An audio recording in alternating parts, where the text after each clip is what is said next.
So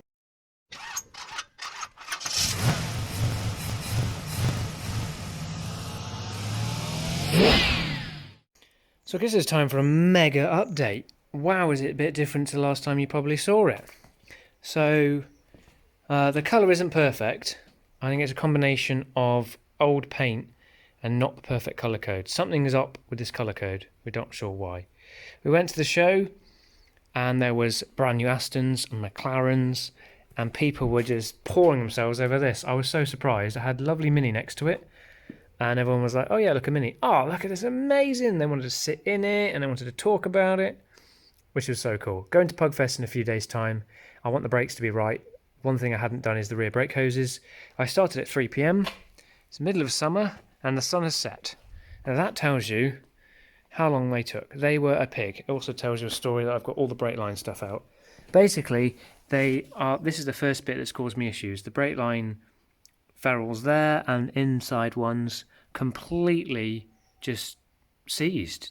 I couldn't move them. I was crushing the ferrules, undoing them. Anyway, that means we now have new brake lines, new brake cylinders, new brake hoses, and the lines go to the centre distributor.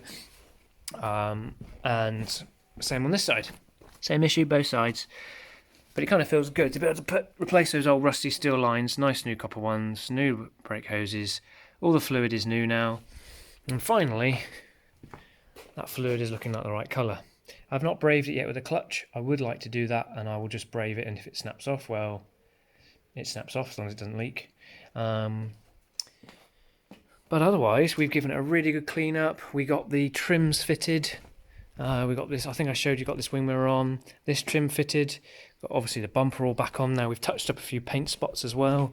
Got the trim at the back, looking lovely. Clean the windows. We've started polishing some chrome. I'm going to do some more of that. This will polish up really nicely. We started at the front, if you remember rightly, ages ago, so you can see that shine, and then it stops. So we'll polish that up. I'll see if I've got time just to scrub these up for the weekend. I kind of don't mind the originality of the engine bay. I've cleaned up some hoses with the technique I use, a little sneaky trick I use there to clean up those hoses, make them look sort of fresh, but they kind of just what do you think, peeps? Anyway, if I get time, what I am working on is the brakes. So at least they're done now.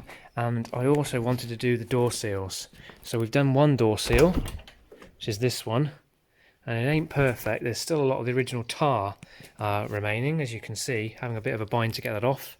Suggestions on a postcard. But listen to the difference with a new door seal and one without.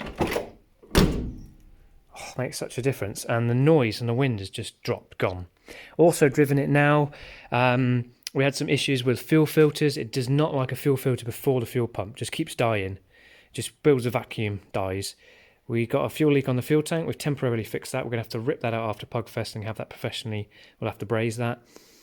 That fuel filter's working fine. Rebuilt the carb. It drives so much better. It'll happily drive along at 60 miles an hour now, which is pretty amazing. Obviously it's slow getting there, but actually it's all right. It drives a lot better than it did before. So that's some good updates. Not much left to do on it really. The in-boot floor I've treated, but I want to paint it and put a new liner in there. The floors inside, I want to lift the carpets and just treat the rust, and the same underneath. It's just gone scabby, and now is the time to treat them, and I'll enjoy it for the summer and pass it on to someone who will continue to enjoy it, and maybe they'll rip the engine out and clean up the engine bay and stuff. But trying to keep it as original as possible with some patina, but nice and clean and tidy. Look at that. It's not perfect. Don't look too close at all the shut caps and stuff. It's not perfect, but it does look cool, and it dries really nicely. It genuinely, I'm keen to get it all sorted, these brakes, because I just want to use it as my daily for a few weeks, which I will. So there, we've rubbed everything down, cleaned it off as best we can really at this stage, and or any stage, and then waxed it and an underbody corrosion wax, basically stuff I really like. It's called Dynax S50 Extreme Duty Anti-corrosion wax. Extreme. And not only does it look everything a bit nicer, it kind of preserves the patina. So you obviously get rid of all the dust and the dirt and the flaky paint and rust, loose rust. You can treat the rust too, and then this stuff. And I've got it up on the arches, and on the back plate, and all on the copper lines and everything.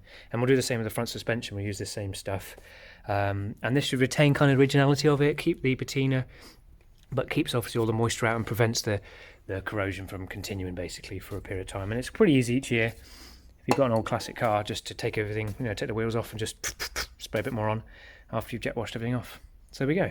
So rear wheels will go back on. The tank is going to come off and get brazed at some point, proper fix. We're going to sort that out at a later date. But for now, for Pugfest, that's the rear end done. We're going to check on the front brakes, clutch fluid, hopefully, a door seal, polish a few more little bits up, just tidy a couple of edges up I want to tidy up, polish like the chrome around here, and then we're off to Pugfest. I hope we make it there, up the hill twice and back. Okay, so I've tied up the engine bay a little bit more, just ahead of Pugfest, as much as I'm going to do. Chopped up the water, just put like half a cup of water in there. I never really checked it actually in the last couple of months, so sure. I've added a screw thread at the top there. I think that's more period than a nut, a 10mm nut. We've changed the clutch fluid. It didn't snap off. The clutch feels half as heavy now, and it was super light before, so that's lovely. We've cleaned up some of the stickers very gently, as best we can, because they were really mucky. They've come up all right, and the ID plate, and we've just done a little rebuild on some of the hoses, so they just look a little bit better and a little bit less crusty. So that's what I'm going to do in the engine bay. I'd like to keep that patina for the rest of it. If anything, I'd actually like to just take the stickers off the battery. I think I'm just going to do that now, and then yeah, the underbonnet is ready for show. So, right, now it's done. We just settled on the rocker cover. Felt like I could just give it a little bit more pop, and we've done that, and we've de-stickered the battery, so that's perfect. I still don't like how shiny that is, but it had to be replaced. Or how bright red that is, and that seems a fan favourite, that horn going off. It's like proper honk honk. Right, now the underbonnet's done, let's put the lid down. Oh yeah, showtime. Well, we're back. Let's go wide angle just to make him look fatter. We are back with the 204.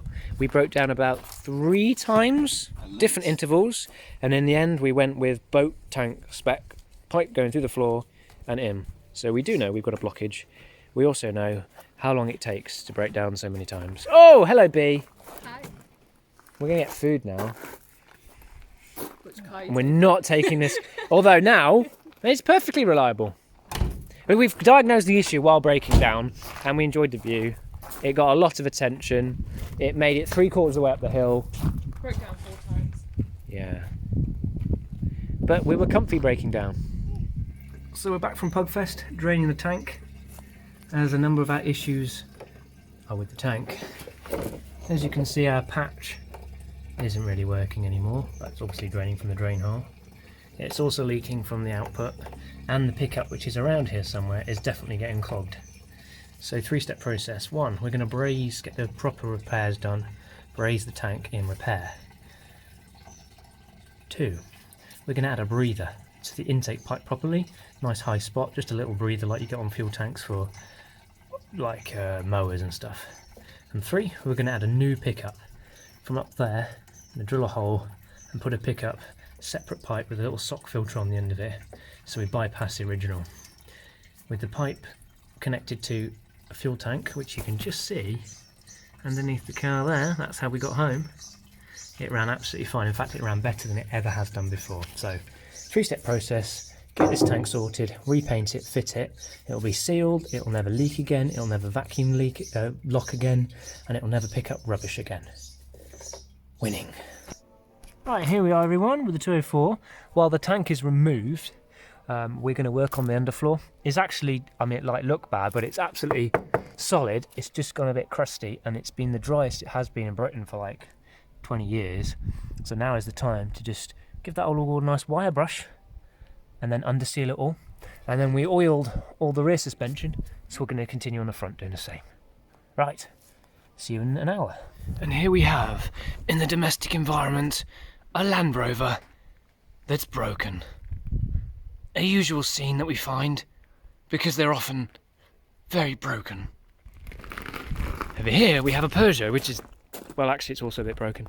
However, it's not going to be rusty anymore, because yummy. Might want to put another coat on at some point. That's the first coat.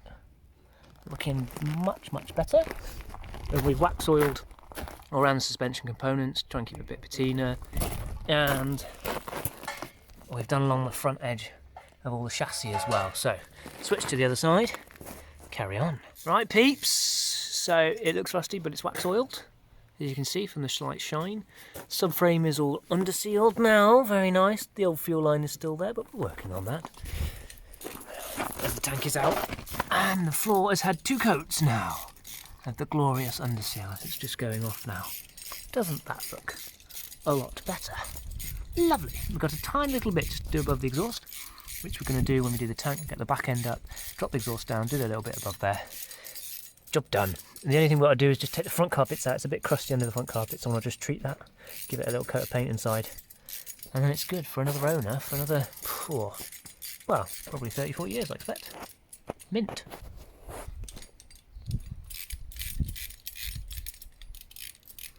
And here's a proper vehicle. Now you're a tool, not a vehicle.